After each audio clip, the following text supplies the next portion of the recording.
দিনের শেষে যেরকম রাত হয়,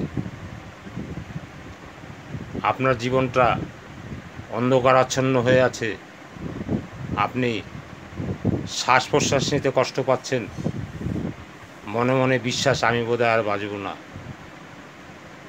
প্রকৃতি আপনাকে যে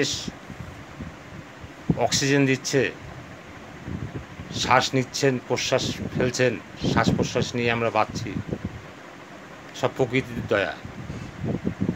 যদি 1 সেকেন্ডের জন্য প্রকৃতি স্তব্ধ হয়ে যায়, লক্ষ লক্ষ কোটি কোটি মানুষ শেষ হয়ে যাবে। প্রকৃতির দয়া কিন্তু আমরা সবসময় পাচ্ছি, কিন্তু প্রকৃতিকে আমরা রক্ষা করতে এক বিন্দুও চিন্তা ভাবনা করছি না। এই তো আমাদের মান এবং হুঁশ, এই নিয়ে তো আমরা মানুষ হয়ে জন্মেছি, মনুষ্যত্ব আমাদের হারিয়ে যাচ্ছে।